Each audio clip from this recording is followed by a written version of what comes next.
जय श्री ओम नमः सिद्धेभ्यो। एस सुरासुर मणु सिंध वंदिदं दोदघादिकं ममलं प्रणमामि वड्ढमाणं तेत्थमस्कातारं शेषे पुण्यतीर्थहरि ससौव सिद्धे विशुद्ध सा भावे समणे अणानदंसन चरित तव वीर्यायारि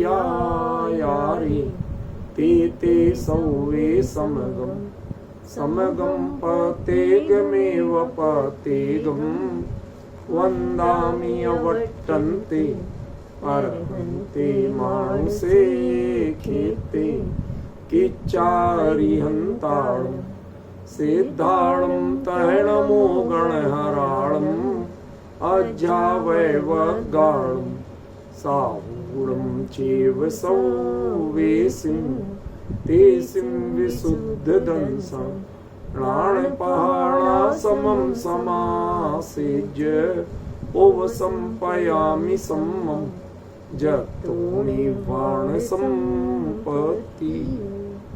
प्रवचन सार परमागम चरणानि योग चूलिका महाधिकार गाथा 253 पृष्ठ 490।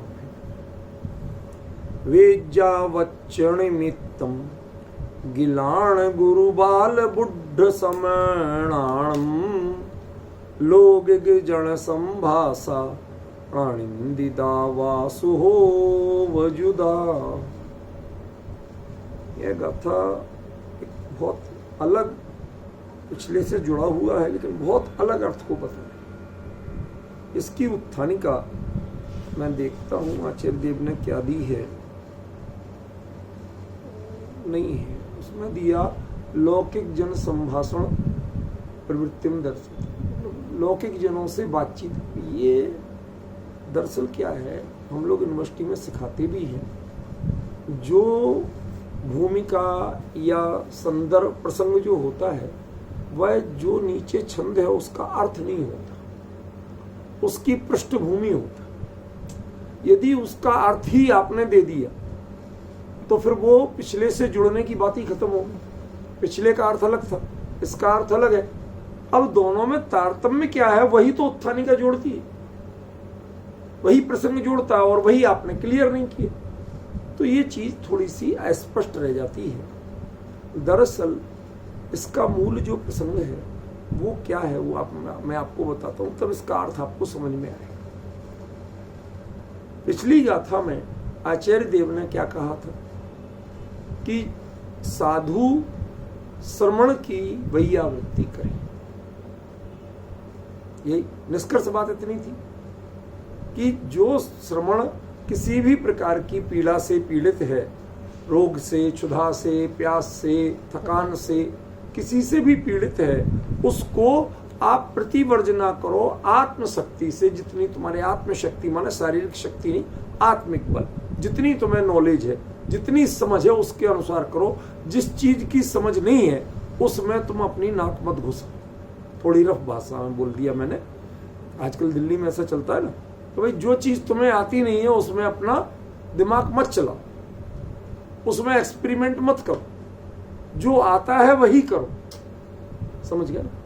तो इस बात को उन्होंने कहा आद सत्य माने जो अर्थ मैंने जितने किया उसके आगे का अर्थ बता रहा हूं कि अपने विवेक और समझ के अनुसार जितना तुम्हें मुनिराजों की चर्या के बारे में पता है और कैसी स्थिति में क्या करना चाहिए, इसका जितना विवेक तुम्हें है उसके अनुरूप ही करना, उसके विपरीत नहीं करना।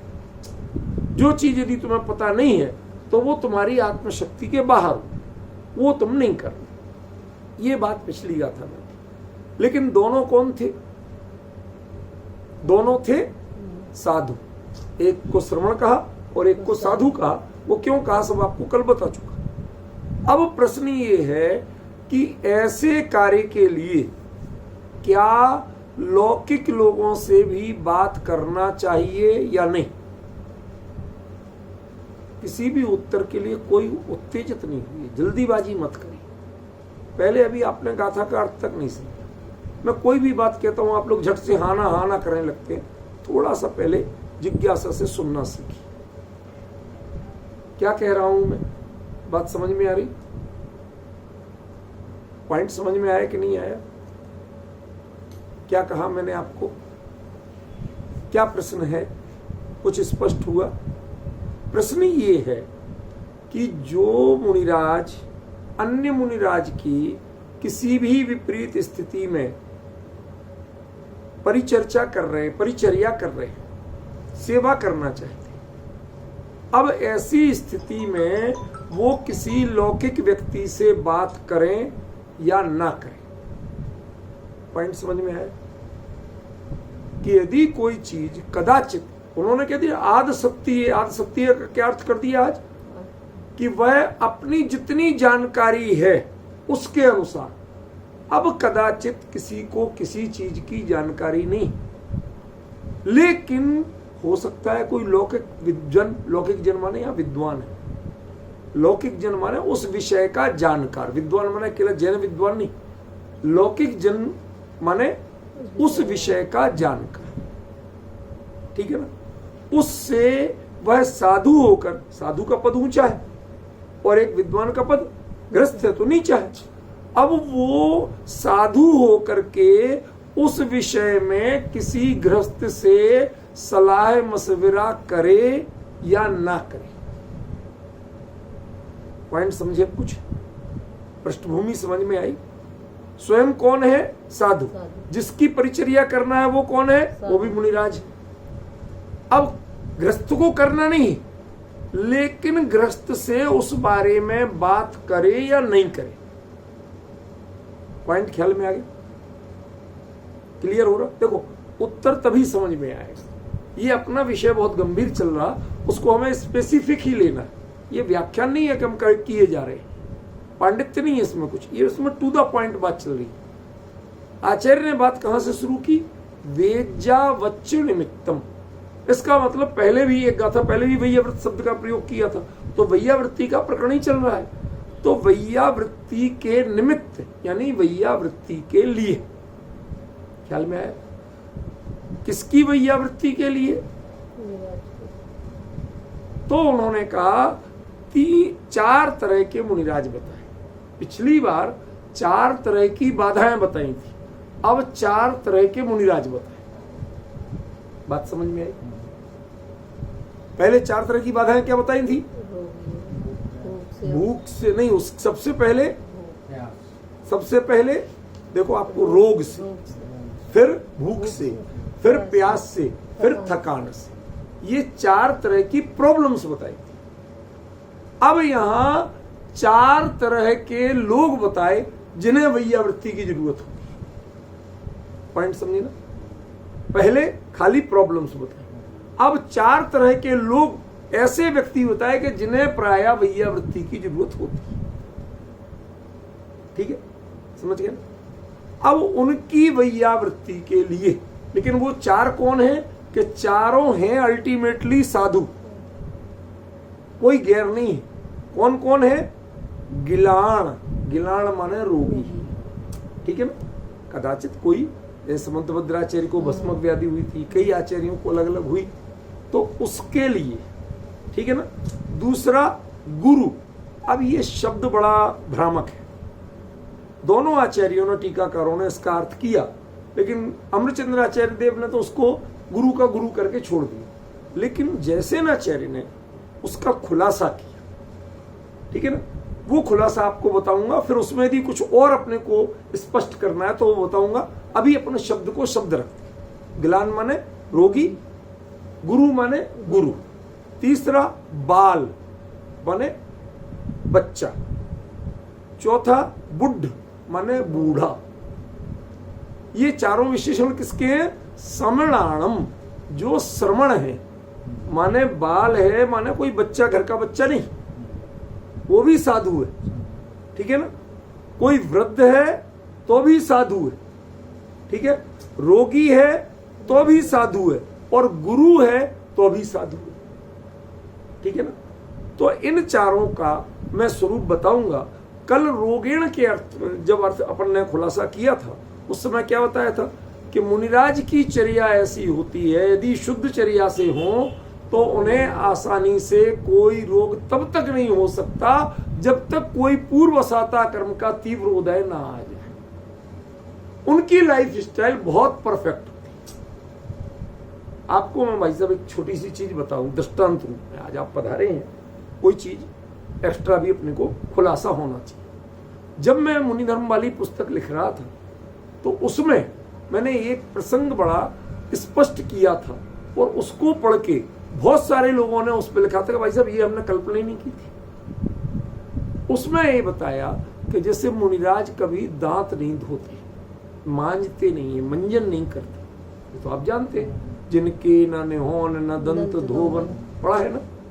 अब दांत नहीं मांजेंगे आप, एक दिन दांत नहीं मांजे, अगले दिन आपको तकलीफ शुरू हो जाती है, सुबह के शाम शुरू हो जाती है, और उन्हें जीवन भर नहीं मांजना। अच्छा क्षमा करना, मैं किसी के ऊपर कटाक्ष नहीं कर रहा हूं, पर आजकल ये देखा कि जो लोग वास्तव में नहीं मांजते हैं, इसका अर्थ अब ज्यादा विश्लेषण मत कराइए, आप समझ रहे हैं, जो वास्तव में नहीं मांजते हैं उनको कभी देखिए तो उनके दांतों से खून आदि आते क्लियर दिखता है, जो वास्तव में नहीं मांजते। अब ये भी स्थिति कोई आदर्श स्थिति नहीं है। आपके मुंह में चाहे आपके ही शरीर का है वो खून आदि आना देख, उसी से आप बात करोगे दिखेगा, तो अगले को तो क्या लगेगा, मन में थोड़ी पीड़ा होगी कि नहीं होगी। किसी को जुगुप्सा भी हो सकती है, किसी को पीड़ा भी हो सकती है।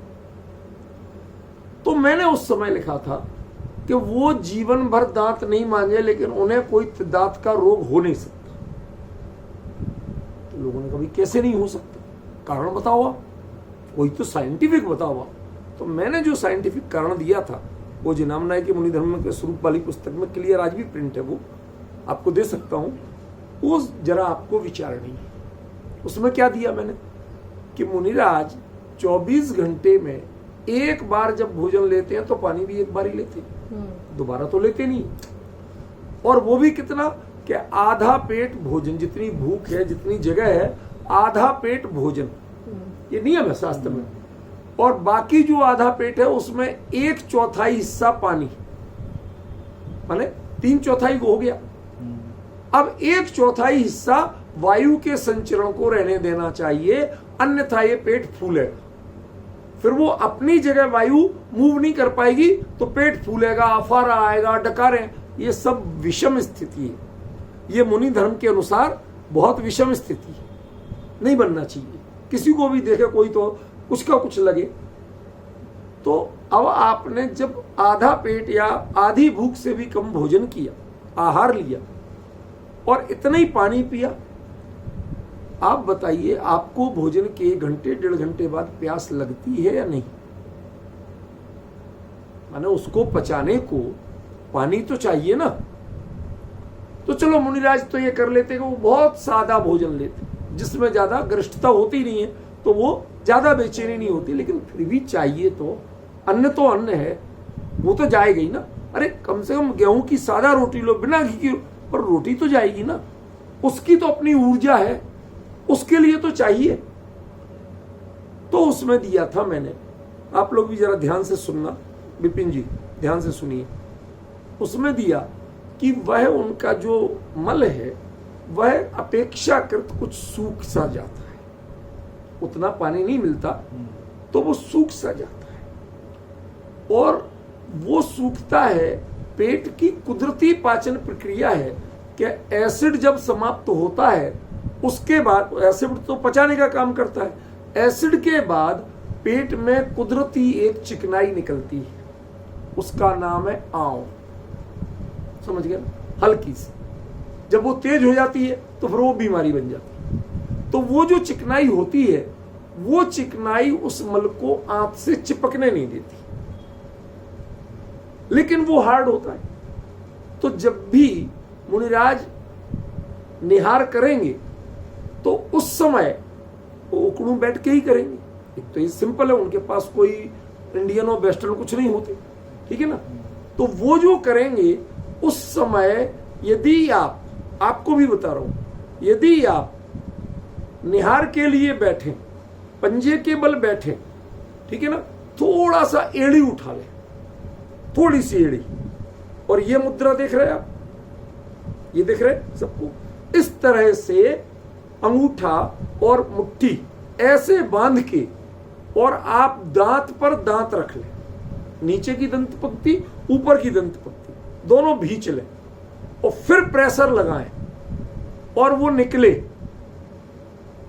आज के एलोपैथ से लेके नेचुरोपैथ तक किसी से पूछ लीजिए, दांतों की जड़ों को मजबूत करने के लिए इससे बेहतरीन कोई उपाय नहीं। सारी दवाएं फेल है। मैंने पूरी मुद्रा बता रहा हूं मैंने बाकायदा लोगों से समझा, सीखा, पढ़ा, तब लिखा था वो, समझ गए। देश भर से विदेश से कितने लोगों ने बताया कि हाँ साहब ये तो सब जगह लिखा है, तो इसका मतलब मुनिराज बड़ा साइंटिफिक करते हैं। तो दांत तक अब आप समझ गए कि उनकी आहारचर्या, उनकी विहारचर्या, उनकी निहारचर्या ऐसी है कि उनके शरीर में रोग पनप ही नहीं सकता। अब बात ख्याल में, अब जो रोग है वो कैसे है, या तो उपसर्ग से, कल की चर्चा में क्या आया था, उपसर्ग से, और दूसरा असाता वेदनी का कदाचित तीव्र उदय आ जाए, जैसे समंत भद्राचार्य को आ गया था, ठीक है ना। ऐसे किसी कारण से रोग की स्थिति होगी, तो रोग तो है देह में, लेकिन उनकी मुनिचर्या में दोष नहीं लगा है, वो पूरी तरह निर्दोष है, इसलिए उनको रोगी श्रवण या ग्लान श्रवण का। एक एक शब्द समझो। दूसरा शब्द गुरु श्रवण। अब गुरु का अर्थ यहां दीक्षा गुरु बिल्कुल नहीं है। बात ध्यान से सुनना, मैं धीरे धीरे चल रहा हूं, क्योंकि हर जगह बहुत भावना की चीजें नहीं होती, कई जगह नॉलेज की चीजें भी होती। ये गाथा में जो विषय है, भावना बाद में आएगी, पहले नॉलेज की चीजें। अमित जी भाई साहब, गुरु कौन, दीक्षा गुरु नहीं, संगपति आचार्य नहीं, और बूढ़े भी नहीं, क्योंकि बूढ़े के लिए अलग से कहा हो। तो हु इज गुरु? पॉइंट समझ रहे कि नहीं समझ? मेरा प्रश्न समझ में आया रूपल बहन? प्रश्न समझ में आया कि यहां गुरु किसको कहा गया? तो उन्होंने कहा, आचार्य देव ने, जयसेनाचार्य ने इसकी टीका में दो स्थितियां बताई। एक तो गुरु कहते हैं जो भारी शरीर वाले, क्लियर, मैं आपको पढ़ के बता देता हूं, मुझे कोई ऐतराज नहीं है इसमें। गुरु शब्द को इन्होंने क्या दिया, अत्र गुरु शब्देन स्थूल कायो वर्णते। गुरु शब्द से जिसका स्थूल मोटा तकड़ा ऐसा शरीर है वो कहा जाएगा। अब ये शरीर की प्रकृति होती है, कई लोग बहुत कम खाते पीते हैं फिर भी थोड़े रहते हैं, लेकिन मुनिचर्या में जितना चलना पड़ता है, जो श्रम की शैली है, उसके बाद मोटे हो नहीं सकते। ख्याल में हो ही नहीं सकती, तोंद निकल नहीं सकती, चाहे कुछ भी कर लो आप, क्योंकि उनकी जीवन शैली ऐसी। तो फिर आचार्य देव ने खुलासा किया, अथवा पूज्यो वा गुरु रीति, जो पूज्य है वो आपके लिए गुरु है। पॉइंट समझ गए? अब ये बताइए, एक साधु के लिए दूसरे कौन से साधु पूज्य हो सकते हैं? शिष्टाचार, जो वंदना और प्रतिवंदना है वो शिष्टाचार है, वो पूज्यपना नहीं। जैसे हम आपस में हाथ जोड़ के जय जिनेंद्र करते हैं तो ये शिष्टाचार है, इसमें कोई आप मेरे या मैं आपका पूज्य नहीं होगी। ख्याल में? ऐसे ही मुनिराज को वंदना और प्रतिवंदना जो करते हैं वो क्या है, वो उनका शिष्टाचार है। तो पूज्य कौन होगा? अभी तक हमने बहुत सी चीजों को समझे ही नहीं, समझ गए? वो जूनियर सीनियर में वो कुछ भी हो, पर उनमें जो शिष्टाचार है उसका नाम वंदना और प्रतिवंदना है। तो पूज्य कौन होंगे? जो आपके लिए पहले ज्ञान देते हैं, शिक्षा देते हैं, सिखाते हैं। दूसरे कि जो कभी आपके जब समझदारी कम थी या अनुभव कम था तो उसमें छोटी छोटी चीजें वात्सल्य पूर्वक बताते रहे, जरूरी होता है। दीक्षा वैराग्य से हो जाती है, लेकिन मुनिचर्या, उसकी बारीकियां ये वैराग्य से अकेले नहीं आ जाती।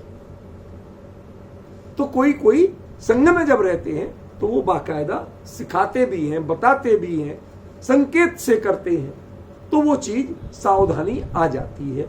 उन सबको यहाँ सिखाने वालों को यहाँ पूज्य या गुरु कहा गया। ये गुरु ना दीक्षा गुरु है, न संगपति आचार्य गुरु है, बल्कि जो भले ही साथ के हो लेकिन किसी को जानकारी ज्यादा हो सकती है, ठीक है ना, किसी का अभ्यास ज्यादा हो सकता है, कोई उन परिस्थितियों से गुजरा हुआ हो सकता है, आपसे जूनियर भी है, लेकिन हो सकता है कि वो उन परिस्थितियों से गुजरा हो जिससे आप अब गुजर रहे हैं। ख्याल में ऐसा कई बार जीवन में होता है। तो वो सब क्या है? गुरु। मैं स्थूल दृष्टांत दूं यदि आप लोग नाराज नहीं हो तो, कि जेठानी के बच्चा बाद में हुआ, देवरानी के पहले हो शादी के, तो अब बताओ देवरानी अपनी जेठानी की गुरु हो सकती है कि नहीं? हो सकती है, क्यों नहीं हो सकती? वो सिखाएगी कि दीदी हमारे जब हुआ था हमें इस समय ऐसा हुआ था तो मैंने तो ऐसा किया, सासू माँ ने मुझे ऐसा बताया था। अब सासू नहीं रही तो बताएगी, सिखाएगी। तो जूनियर होके भी गुरु हुई कि नहीं हुई? मतलब वो उस दौर से पहले गुजर चुके, आप बाद में गुजर रहे। किसी को कोई तकलीफ पहले नहीं आई, अब आई, तो जूनियर भी गुरु हो सकता है। यहां गुरु शब्द का जो व्यापकता है, व्यापक अर्थ है, वो मैं आपको बताना चाहता हूं। आचार्य ने पूज्य को गुरु कहा। पूज्य माने यहां अन्य किसी दृष्टि से नहीं, मात्र आपको सिखाने की दृष्टि से, क्योंकि यहां ना उन्होंने दीक्षा गुरु लिया न संगपति आचार्य गुरु लिया, दोनों नहीं लिए। उस दृष्टि से जो उपाध्याय हैं वो गुरु है, या जो प्रसंगवश आपको कई चीजों की नॉलेज देते हैं वो सभी साधु आपके लिए गुरु है, ठीक है ना। और गुरु का अर्थ यहां सिखाने वाला अकेला नहीं है, वो अंडरस्टूड है। असल में अर्थ है पूज्य, वह आपके लिए पूज्य है, बहुमान के योग्य है। ख्याल में? तीसरा बाल। अब यहां बाल का क्या अर्थ होगा? बाल माने नव युवा या नव दीक्षित, ये भी होता है। दूसरा बाल वो होता है जिसे अपेक्षाकृत समझ की, लौकिक समझ की, भाषा की, लिपि की, अन्य कई चीजों की थोड़ी सी समझ की कमी। कई लोग होते हैं जो इशारे में समझते हैं, आपने देखा होगा। वैसे कई लोगों को आप खाली आंख का इशारा करो समझ जाएंगे, पर घर में कुछ होते बच्चे भोले सरल नहीं समझ पाते। अरे मैंने तुझे आंख का इशारा, मुझे क्या पता आप क्यों कर रहे हैं, मैंने समझा आपकी आंख में कुछ चला गया इसलिए आप आंख से। अब आप अंतर समझ रहे ना, नहीं समझ पाते, ठीक है ना। तो वो सब क्या है? कई घरों में बड़े लोग भी बच्चे होते हैं। लोग कहते बूढ़े वाले एक समान। क्यों? बूढ़े होके भी कई बार बचपने की बातें करते हैं, सरल बातें करते हैं, सहज बातें करते हैं, नहीं लेते उतना सीरियसली, ठीक है ना। या उनको उतना ज्यादा अभ्यास नहीं हो पाया, किसी को भाषा नहीं आती थी, किसी को लिपि नहीं आती थी, किसी को और सूत्र शैली नहीं आती थी, बारीकियां। शास्त्र थे, गुरुजी ने शास्त्र पढ़ाए, समझाए, संघ में सब होता है, लेकिन हर कोई एक जैसा तो नहीं सीख जाता। कि सीख जाता नहीं सीख। हम यूनिवर्सिटी में पढ़ाते हैं, सब बच्चों को एक ही लेक्चर देते हैं कि अलग अलग देते हैं? एक ही बार बोल रहे, सबको एक जैसा पढ़ा रहे, पर सबका रिजल्ट एक जैसा नहीं आता। तो जो अपेक्षाकृत कमजोर होते हैं, हमारा एक फोकस होता है। कई लोग सोचते हैं कि कुछ लोगों को टोकते हैं, आप लोगों में नहीं कह रहा हूं, यूनिवर्सिटी क्लास में, उसमें मैं हमेशा उसको टोकता हूं जो समझने में, पढ़ाई में कमजोर होता है, उसे टोकता रहता। हाँ क्या हुआ, क्या लिखा तुमने, ये तुमने ऐसा। अन्य कहते गुरुजी हमारे लिए तो आप सुधरवाते नहीं हो, इसका सुधरवाते हो। क्लास में हमें सबको अपग्रेड करना है, तो हमें हमेशा ध्यान देना पड़ता है जो कमजोर है। जो समझदार है तो हाँ ठीक है कोई बात नहीं पढ़ पाए अपने आप पढ़ लेना, लेकिन उसको ये नहीं कहते, उसको मैं अलग से भी पढ़ा दूं। आप डिफरेंस समझिए ना। वो बाल का अर्थ यहां ये, ठीक है। और तीसरा वुड। अब वुड जो है इसमें दोनों अर्थ चलेंगे, एक देह से या आयु से वृद्ध और दूसरे नॉलेज से वृद्ध। भले ही आपने उनसे पढ़ा नहीं हो, लेकिन आपको पता है कि सीनियर मोस्ट है, तो आप कभी भी उनके पास जाके अब उनकी वैयावृत्ति क्यों करना, ये सब आपको पहले बता चुका। वैयावृत्ति अकेली उनकी जरूरत पूर्ति के लिए नहीं करना, वो वैयावृत्ति करके आप अपने आप को अपग्रेड करते, ये ध्यान रखना, ये इसका सार है, ठीक है ना। ऐसा कार्य करते समय यदि कदाचित आपको जरूरत पड़े, कोई विषय कोई परिस्थिति हो और आपको जरूरत पड़े, क्या जरूरत पड़े, लौकिक जन संभाषा, ये सब भी अर्थ कर रहा हूं, ज्यादा गहराई में नहीं जा रहा हूं। लौकिक जनों से, सामान्य ग्रस्तों से बातचीत करने की जरूरत पड़े, ठीक है। अब आप बताओ क्या करें, वो बात करना चाहिए कि नहीं, कैसे, मूल परिस्थिति क्या है, वैयावृत्ति करेंगे कौन के, मुनिराज, जिनकी करेंगे वो कौन के, वो भी मुनिराज। इनसे सिर्फ जानकारी, बातचीत करें, जानकारी लें, इतनी छूट है। ये छूट नहीं है कि आप उनसे करने दें। आप बात समझ लेना भाई साहब, यहां आचार्य कुंद ने प्रवचन सार जैसे ग्रंथ में ये क्लियर दिया है कि गृहस्थ मुनिराज की वैयावृत्ति नहीं कर सकते, स्पर्श तक नहीं कर सकते वैयावृत्ति। ये बहुत काफी दिन से चल रहा है ये प्रकरण, और बहुत गंभीर प्रकरण है, ख्याल में। तो अभी हम वो सारा रिपीट नहीं करेंगे, आपके निमित्त शॉर्ट में बता रहे हैं। वो चीज समझिए कि ये ग्रस्त तो नहीं कर सकते। आज यहां पहली बार प्रश्न उठाया कि उनकी वैयावृत्ति के लिए आप लौकिक जनों से, या लौकिक माने कौन, 3 प्रकार, ध्यान से सुनो, इसमें सब नहीं दिया, टीका में भी नहीं दिया, वो 3 प्रकार। क्यों यहां नहीं दिया, लेकिन अन्य चरणान योग के ग्रंथों में दिया, अन्य मुनि धर्म के ग्रंथों में दिया है, जहां से मैंने पढ़ा।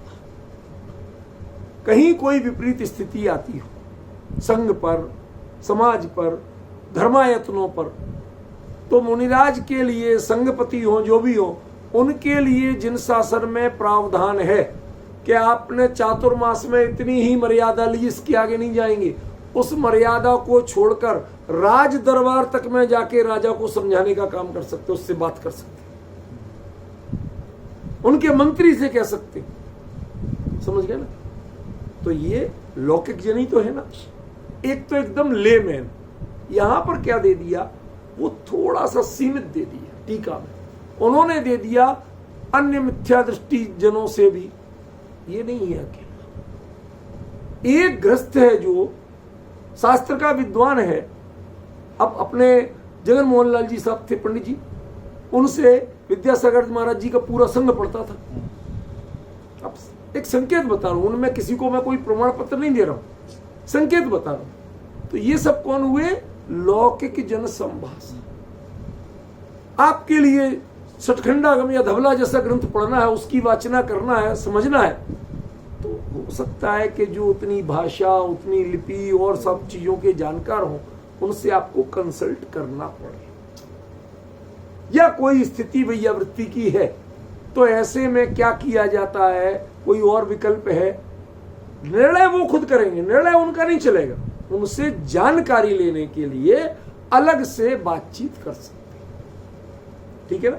ये किसका अर्थ है, लौकिक जन संभाषा। इसमें 2 अर्थ बता दिए, एक सीधे जिन्हें जिन धर्म का श्रद्धान है या नहीं है उनसे भी बात करना, एक उसके विद्वान से बात करना, तीसरा जो है वो बड़ा महत्वपूर्ण है, वो है समाज के बुजुर्गों से बात करना।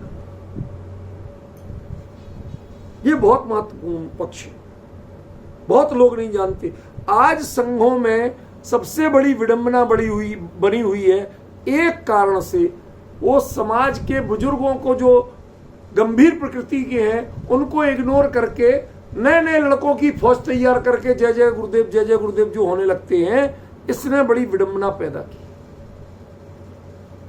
आपको ऊर्जावान जय जयकार लगाने वाले, दौड़ के काम करने वाले तो मिल जाते हैं, लेकिन आपकी चर्या के अनुरूप जो कभी आपको टोक सके, बता सके, सही रूप दे सके, वो नहीं मिलते।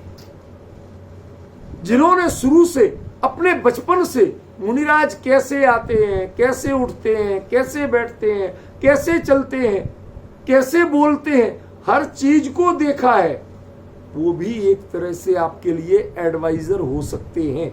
लेकिन आज के लोग उनको टोटली इग्नोर करते हैं। वो ऊर्जा को तो देखते हैं, गर्म खून को तो देखते हैं, लेकिन इस गंभीरता को नहीं। यहां पर लौकिक जन में 3 कैटेगरी और तीनों के अलग अलग प्रयोजन। आपको चातुर्मास में, गांव में, शहर में कहीं रह रहे, तो आप लौकिक जनों से बातचीत कर सकते हैं थोड़ी बहुत, क्यों उनके बीच में जंगल में नहीं रह रहे, तो कर सकते हैं। लेकिन किनसे करोगे? समाज के किसी बड़े बुजुर्ग से करोगे, जो स्वयं थोड़ा बहुत संयमी हो, सदाचारी हो, गंभीर हो, सालों से मुनि संघों में आना जाना, उनमें बैठना, वो जानता हो, उसकी हर चीज की मर्यादा जानता हो, उससे करना। ये बीच की कैटेगरी। पहली कैटेगरी जो उस शास्त्र या उस विषय का समझ में ना विद्वान है, तो उनसे पूछो, पंडित जी साहब विद्वान, इसकी क्या विधि है? हमारे संघ में एक मुनिराज की ऐसी हो गई, आपने तो चरणान योग के सारे ग्रंथ पढ़े हैं, कोई आपको और एक्स्ट्रा जानकारी है बताओ, बाकी निर्णय हम करें। ठीक है ना? ये पहली कैटेगरी लौकिक जन की। दूसरी समाज के बुजुर्ग अनुभवी, और तीसरी जिनसे समस्या का समाधान निकल सकता है ऐसा कोई यदि अन्यमति भी है, तो अभी उससे हमें धर्म के लिए, संघ के लिए, समाज के लिए बातचीत करना। 4 मंत्री वह विवेकी थे क्या? जैन थे क्या? रक्षाबंधन की कथा की बात कर रहा हूं। जैन थे क्या? नहीं किए थे। तो सुरसागर मुनिराज ने उनसे बातचीत क्यों की? समंतभद्र क्यों लिखते थे? वादार्थी विचराम्यहम नरपते शार्दूल विक्रीडितम। हे राजा, मैं शेर के बच्चे की तरह घूम रहा हूं, किसमें वाद विवाद करने की ताकत है? जैन धर्म के विरुद्ध बोलने की किसमें ताकत है? मेरे से बात कर। देखो, वो धर्म की प्रभावना के लिए कर रहे थे। तो आप जो जिन धर्म पे श्रद्धानी नहीं है, उसमें लास्ट की एक कैटेगरी, शुरू की 2 कैटेगरी कौन है? जिन्हें जिन धर्म पे श्रद्धान है, जानकारी है, लेकिन एक बाकायदा शास्त्रीय जानकारी वाला विद्वान है, और दूसरा लौकिक दृष्टि से अनुभव वाला बुजुर्ग। अब समझ गए? ये इसमें कहीं नहीं दिया रूपल में, समझ गए? ये अन्य चरणान योग के ग्रंथों के अध्ययन के आधार पर मैं कह रहा हूं। ठीक है? क्लियर हुआ? रणनिंदिदा, वह निंदित नहीं है। देखो, निंदनीय और निंदित, इन दोनों में बड़ा भारी अंतर है। विपिन जी ध्यान से सुनना क्या कह रहा हूं। हम क्या बोलेंगे? ये काम निंदनीय नहीं है, इसका मतलब जजमेंट कौन दे रहा? आप दे रहे। यह निंदा करने योग्य नहीं है, जब करने योग्य नहीं है ये शब्द बोल रहे, तो उसके जजमेंट देने वाले कौन है? आप। कुंद कुंदाचार्य देव जज नहीं बने। यह निंदित नहीं है, माने हमारी गुरु परंपरा, आचार्य परंपरा, तीर्थंकर परंपरा, जिन शासन की परंपरा में ये निंदित नहीं है। यदि उन्हें अपनी ओर से कहना होता तो वो निंदणिज्य कहते, निंदनीय नहीं। लेकिन कितनी सावधानी, ये बात जिन शासन की परंपरा में निंदनीय नहीं, किसी ने निंदित नहीं की, किसी ने इसको बुरा नहीं कहा। ये पुरानी परंपरा चली आ रही है, ये कोई मैं शुरू नहीं कर रहा। एक जरा सा अंतर पड़ा विपिन जी, क्या? निंदनीय कहते ही कर्ता कौन हो गए? निर्णय करने वाले कौन हो गए? आप हो गए।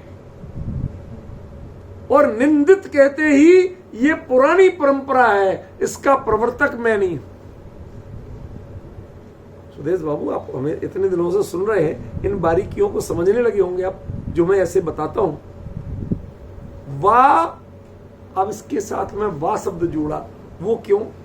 सुहोव जुदा, लेकिन एक शर्त है, वो कैसी होना चाहिए?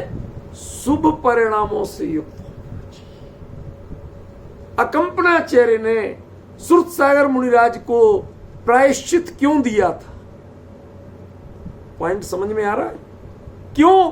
वो चारों मंत्री अशुभ परिणामों से युक्त थे, जैनों के प्रति ईर्ष्या और विद्वेष भाव से युक्त थे।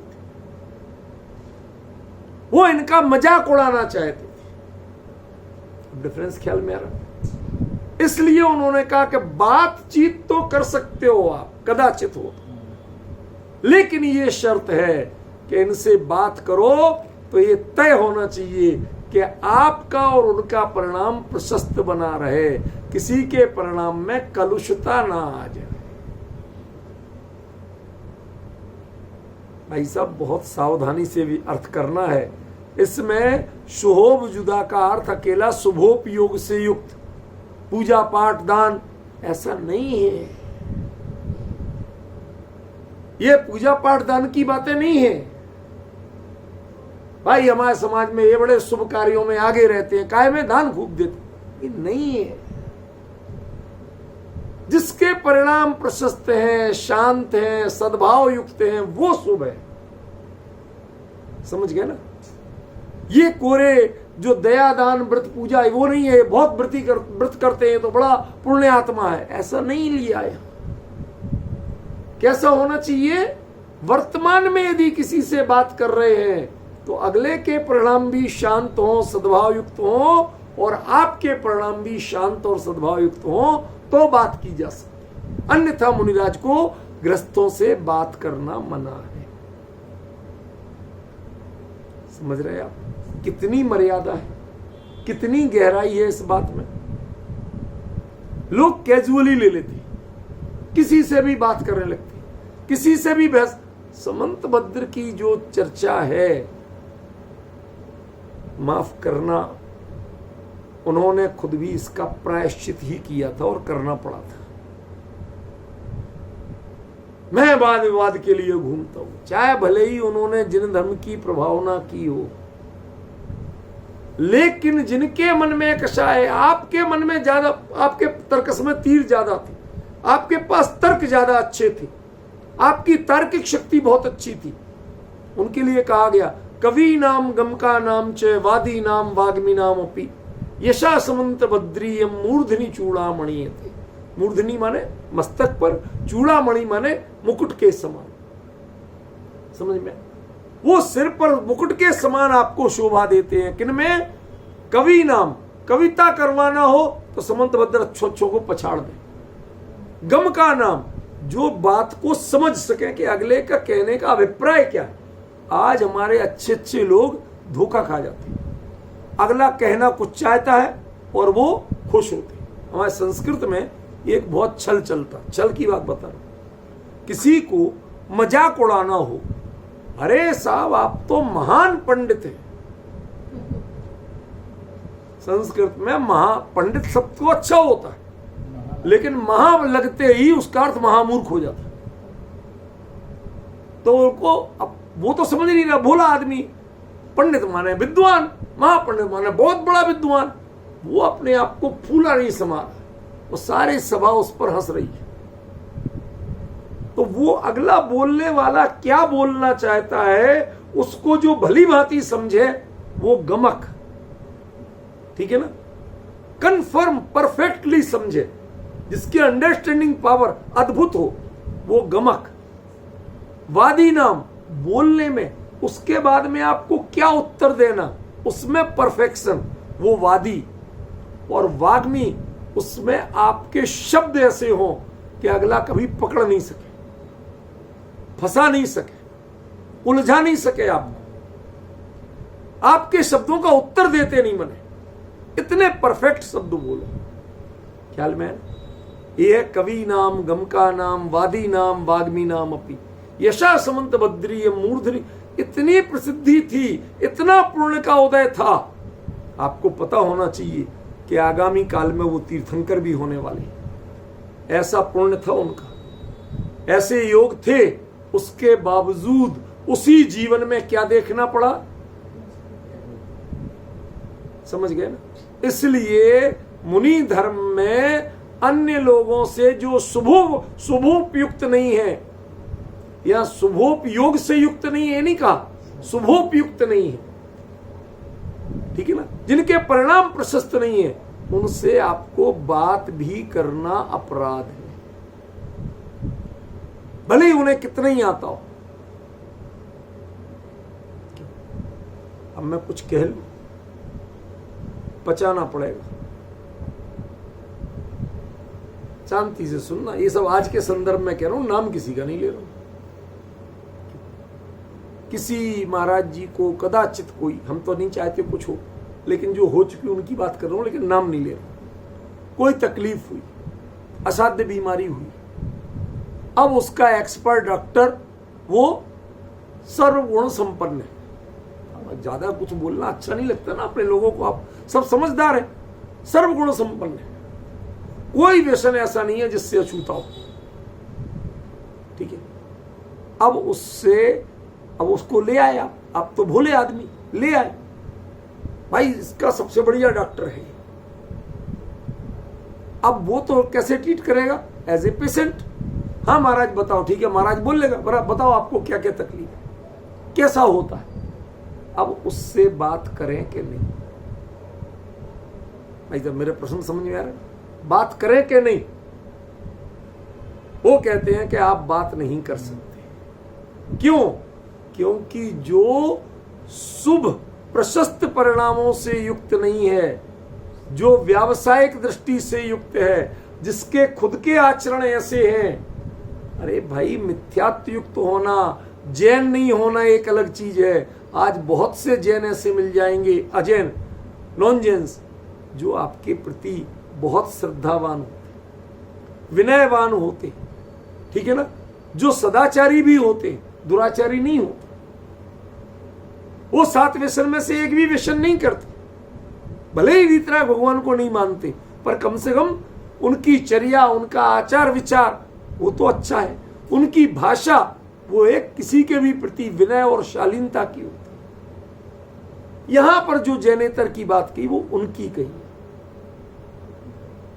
कोई भी इलाज कराना, कैसे भी इलाज कराना, किसी से भी कराना, इसकी छूट जिन शासन में कहीं नहीं। समझ रहे ना? ये तो हुआ इस गाथा का शब्दार्थ। लगभग 40-42 मिनट निकल गए, इतने में मात्र शब्दार्थ हुआ। अभी इसकी बारीकियां बताना है। अब मैं कुछ प्रश्न खड़े कर रहा हूं। क्यों? जब तक आप चिंतन नहीं करेंगे, आपको पता ही नहीं चले, आपको सब चीज ठीक लग रही, उन चीजों को आपको हाईलाइट करना पड़ेगा, तब समझ में आए। मतलब इसमें मूल बात कितनी है? मूल बात यह है कि लौकिक जनों से बातचीत करें या नहीं, ठीक है ना। तो वह लौकिक जनों से जो बातचीत करते हैं वह करेंगे क्यों? ग्लान, गुरु, बाल, वृद्ध, ऐसे 4 प्रकार के श्रमणों की वैयावृत्ति के लिए, अन्य पंडिताई के लिए नहीं कर सकते आप, व्याकरण सीखने के लिए नहीं कर सकते आप। पॉइंट टू बी नोटेड, समझ गए? आज बहुत से लोग भाषा के पंडित बन जाए, न्याय के पंडित बन जाए, इसके लिए हमारे लोग शौक से किसी धर्म का कोई भी आप नहीं कर सकते। ये शास्त्र साफ कह रहे हैं। बातचीत हो भी तो किसके लिए हो? ग्लान, गुरु, बाल और वृद्ध, 4 प्रकार के श्रमणों की वैयावृत्ति के लिए ही आप बात कर सकते हो। अन्यथा वो कोई कभी आशीर्वाद मांगे, कोई धर्मोपदेश मांगे, आप उतना दे सकते हो, आप उनसे बात नहीं कर सकते, आप उनको संबोधन नहीं कर सकते, एड्रेस नहीं कर सकते, उनसे कुछ पूछ नहीं सकते। ये पूछने की स्थिति कब बनेगी? उसके लिए कंडीशन फिक्स कर दी, 4 प्रकार के श्रमणों की वैयावृत्ति के लिए ही आप बात कर सकते हो। साहब ये बात करने की छूट आप दे रहे क्या? कहते नहीं। पहला प्रश्न तो यही हो गया, क्या? कि वैयावृत्ति के अलावा आप अपनी ओर से बात नहीं कर सकते। पहला प्रश्न ये। दूसरा प्रश्न कि वह बात जो आप करते हैं वह क्या अच्छी है? कहते बस निंदित नहीं है।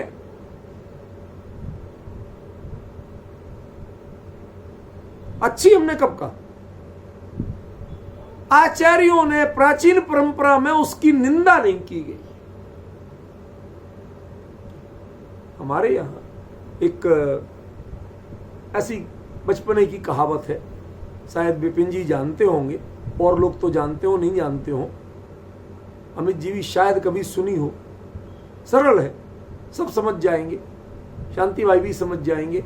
एक बार हम गए बारात है, बारात है तो समझते हो ना, बारात में, ठीक है ना।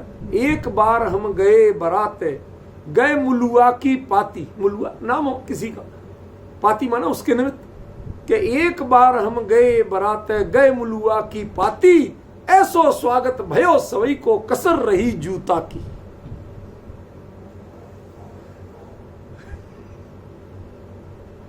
बड़े शान से स्मरण कर रहे। अरे तुम गीत गा रहे हो, क्या कर रहे हो? न निंदिदा। अब समझ में आया? बस साहब बड़ी कृपा रही उधर के लोगों पे। हम गए तो थे उस गांव में एक बार बारात में, बड़ी कृपा की उन लोगों ने, जूते नहीं मारे। लेकिन इस बात का जो आप संदर्भ दे रहे हो, जिसको आप मजे ले रहे हो सुन के, उसके पीछे की पीड़ा समझ रहे हो? मैं ये बात क्यों कह रहा हूं वो समझ रहे हो क्या? निंदिदा, इसमें निंदा नहीं की गई है। इसको तुम राजमार्ग मत मान लेना, इसको शान मत मान लेना, ये काम करना तुम्हारे लिए खुली छूट है, ये मत मान लेना। बस कुंद कुंद कह रहे मैं तो समर्थक नहीं हूं, लेकिन साथ में ये बात है कि जिन शासन में, प्राचीन परंपरा में इसकी निंदा नहीं की। क्या अद्भुत बात है कि नहीं? बताओ। मैंने आपको बताया था कि एक छंद बताया था, वो एक कोल देश, ये जो कोस्टल उड़ीसा से कोस्टल आंध्रा तक का जो बेल्ट है उसको कोल देश कहते थे। वो प्राकृतिक रूप से बड़ा ही इतना पीड़ाग्रस्त क्षेत्र है। भुखमरी, बीमारी, आंधी तूफान, कुछ भी, गर्मी पड़े तो भयंकर, सब चीजों से तो वहां पर लोग ऐसे किसी तरह रहते हैं। अब राज्य तो बन ही जाता है, जब लोग रहते हैं तो राज्य बन जाता है। तो उसका नाम था प्राचीन भारत में कोल राज्य। तो कोई व्यक्ति चल के गया, अब जैसे भाई विदेश जाने का शौक आजकल बहुत होता है, तो भाई साहब कभी नामीबिया, सूडान, ऐसी जगह जाना चाहोगे? अरे भाई साहब दिमाग खराब थोड़ी हुआ, ठीक है ना। तो ऐसे ही था वो भारत में, ठीक है ना। तो कोई हो चला गया भैया, परदेश घूम आए, अब घूम के आया, उससे पूछा, अरे भाई तुम तो फॉरेन रिटर्न हो गए, कैसा लगा तुम्हें वो कोल देश? तो उसने बताना तो था ढक के, अच्छे रूप में, लेकिन असलियत भी बताना थी।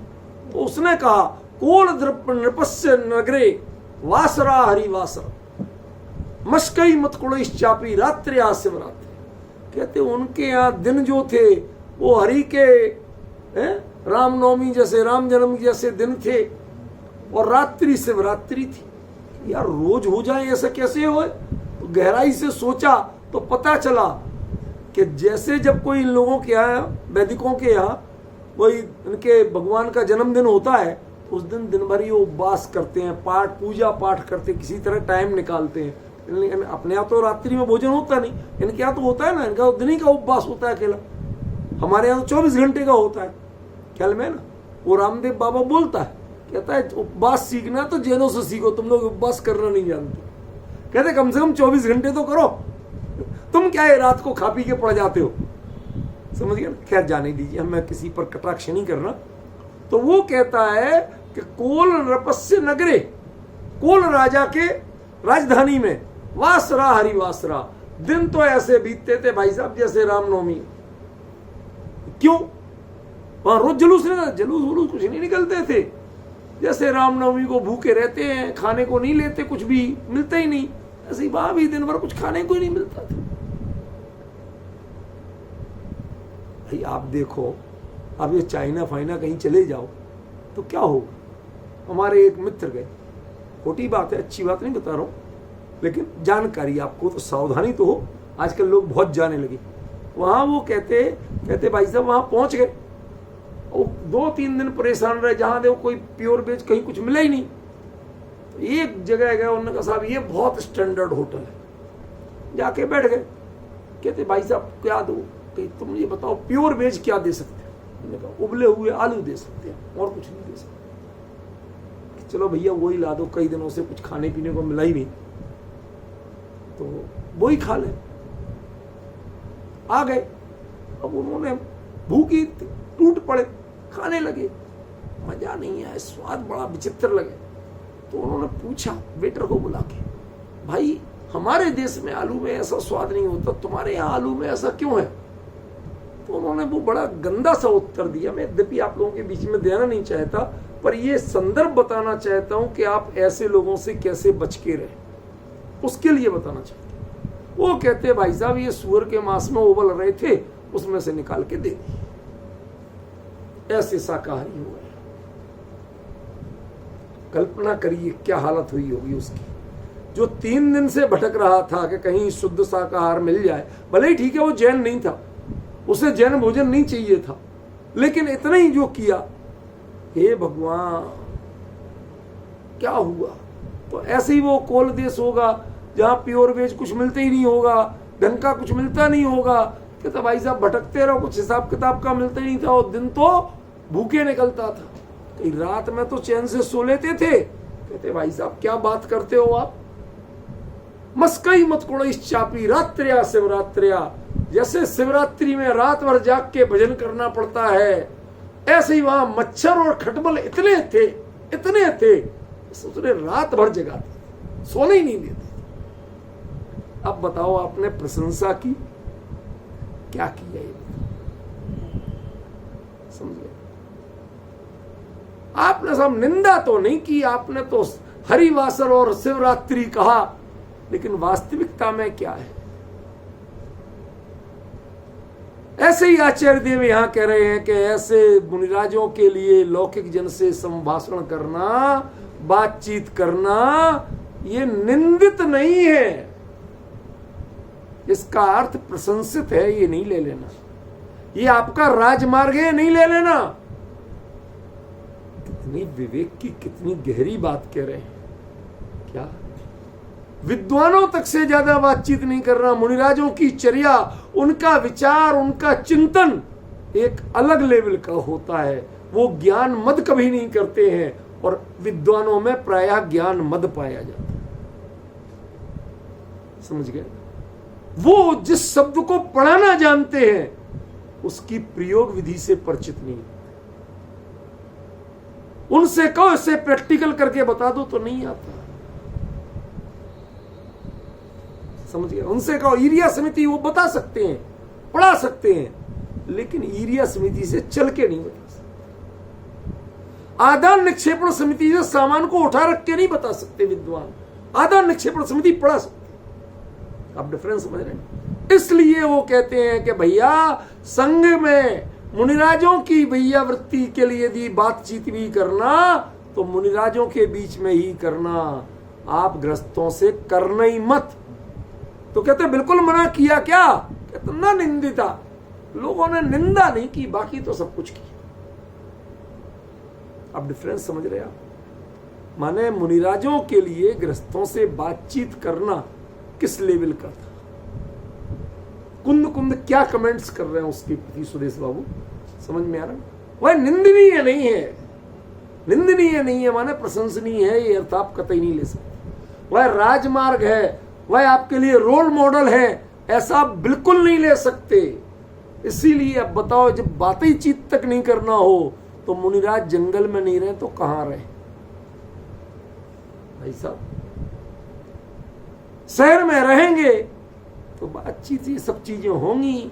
धीरे धीरे पद मुनि का होगा, काम मुनिमी के हो। कोई धर्मशाला देख रहे, कोई मंदिर देख रहे, कोई ट्रस्ट देख रहे, कोई तीर्थ देख रहे। ये बड़ी भारी विडंबना हो गई। यह आचार्य कुंद कुंद के निर्देशों से हटके चलने का दुष्परिणाम है ये। वरना कुंद कुंद आचार्य ने तो साफ कहा कि भैया भूले भटके भी, एक तो करना ही नहीं, भूले भटके भी बात की तो उसको बस इतना ही है कि प्राचीन आचार्यों ने उसको निंदा नहीं की है, बस इतना ही शुक्र मनाना, वरना ये यहां हम खड़े नहीं रहने देते कि आपने बात की तो की कैसे। जो उसको चर्या की विधि को नहीं जानते हैं, नॉलेज कितनी ही हो लेकिन विधि को नहीं जानते हैं, उसने उसके मर्म को क्या जाना। एक बात बताना विपिन जी, एक डॉक्टर हो जिसने ऑपरेशन की किताब पूरी पढ़ी हो, मोटी मोटी 50, लेकिन ऑपरेशन एक भी नहीं किया। दूसरा जो सीनियर कंपाउंडर ही क्यों ना हो, लेकिन जिसे पिछले 25 साल से 30 साल से वही पर्टिकुलर ऑपरेशन उस एक्सपर्ट डॉक्टर के साथ रोज करता, दिन में 10 निपटाता। आप बताइए किसको आप ज्यादा एक्सपर्ट मानेंगे, किसको आइडियल मानेंगे? डिफरेंस ख्याल में आ रहा है? ये पंडित जो वर्ग जो है, शास्त्री वर्ग जो है, वह वैसा है कि जिसे ऑपरेशन के बारे में 50 बुक्स की नॉलेज है, लेकिन उसे पता नहीं है कि जब पेट चीरा जाता है, जब अचानक खून उबलता है, ऐसे में क्या किया जाता है, कैसे हाथ कांप जाते हैं, क्या होश फाख्ता होते हैं, वो पता नहीं। कहते इसके हाथ से नहीं करा, हाथ कांप गया जरा सा तो पता चला है ऊपर की स्किन, ऊपर की लेयर कटना थी और अंदर का जो ऑर्गन था वही कट गया। पता चलेगा क्या? इसलिए कहते हैं कि knowledge is not perfect but experience is more than perfect. ये परफेक्शन है। इसलिए मुनिराज लौकिक जनों से बातचीत नहीं करते, वो करते भी हैं तो मुनिराजों में ही बात करेंगे, उनसे ही समझेंगे, उनसे ही सीखेंगे। कदाचित संग में कोई उस चीज का जानकार नहीं हो और आपको लौकिक जनों से भूले भटके करना पड़े, कर लेना। क्यों? क्योंकि प्राचीन आचार्य परंपरा, गुरु परंपरा ने उसकी निंदा नहीं की, लेकिन प्रशंसा भी किसी ने नहीं किया कि जाओ तुम्हें खुली छूट है, जिस चाहे से बात करो। क्या गहराई अब समझ में आता है। अकंपनाचार्य ने सुरसागर मुनिराज को वहीं खड़े होने का प्रायश्चित क्यों दिया था, अब समझ में आता है। जब आप पढ़ोगे तो समझ में आएंगी बातें, सारी चीजें चलचित्र की तरह, पिक्चर की तरह आपके सामने लाइव मूवमेंट की तरह समझ में आएंगी।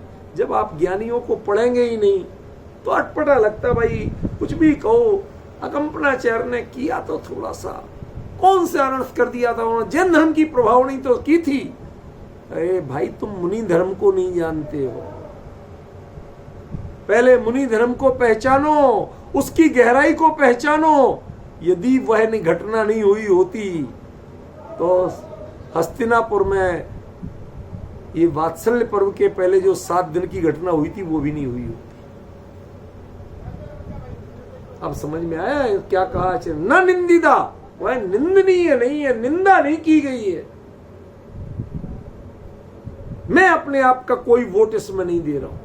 आपका आचार्य देव क्या मंतव्य है, मेरा कोई मंतव्य नहीं। यदि उनका मंतव्य होता तो निंदनीय कहते, न निंदिता, पहले किसी ने निंदा नहीं की है, बस इतना ही आपको सपोर्ट दे रहा हूं, इतना ही फेवर दे रहा हूं और कुछ नहीं। लेकिन उसमें भी एक शर्त है, वह कैसी होना चाहिए? सुहोव जुदा। ये ध्यान रखना कि प्रशस्त परिणामों से हो, अप्रशस्त परिणामों से नहीं। उसमें कोई पंडित व्यापार नहीं कर रहा हो, निर्माल्य सेवन नहीं कर रहा हो, धंधेबाजी नहीं हो रही हो। आजकल बात बात में खुल के धंधेबाजी होती, हर चीज का व्यापार होता है, जिसमें उस चीज की विनय ही नहीं है, व्यापार बुद्धि है, वो क्या तो पढ़ाएगा और क्या पढ़ेगा। समझ, आपको जीवन में संकल्प लेके रखना पड़ेगा कि हम इस चीज में कम से कम जिनवाणी की बात में, संघ की बात में, समाज की बात में, मंदिर की बात में, धर्म की बात में, इसमें हम व्यापार दृष्टि नहीं रखेंगे, इसमें हम कमाई के लिए नहीं करेंगे। बहुत गहरी बात है। दोनों के परिणाम प्रशस्त रहना चाहिए, किसी के परिणाम अप्रशस्त ना हो जाएं। ये कंडीशन लगाई आचार्य देव ने। इतना आप सीखिए, समझिए, तब इस गाथा का पूरा अर्थ कल बता पाऊंगा। अभी तक तो शब्दार्थ पूरा किया। उन 2 प्रश्नों को दोबारा दोहराऊंगा जो आपको ध्यान रखना है। वेय्यावृत्ति के पात्र कौन है? उन 4 के वेय्यावृत्ति के निमित्त ही आप लौकिक जन से संभाषण कर सकते हैं, अन्य किसी निमित्त क्यों नहीं कर सकते? एक ये प्रश्न। और दूसरा, वह प्रशंसनीय क्यों नहीं कहा, निंदित नहीं हुई है, इतना ही क्यों कहा? इसके पीछे की भी अभी काफी गहराई बाकी है। और तीसरा लास्ट पॉइंट है कि वह सुहोब जुदा ही क्यों होनी चाहिए। ठीक है ना? ये 3 चीजों को कल और खुलासा करूंगा। अभी तो इनकी भूमिका बनी है, शब्दार्थ स्पष्ट किया है, इनकी गहराई कल आपके बीच में आएगी। फिर आगे चर्चा अगली गाथा की चलेगी। समय जय।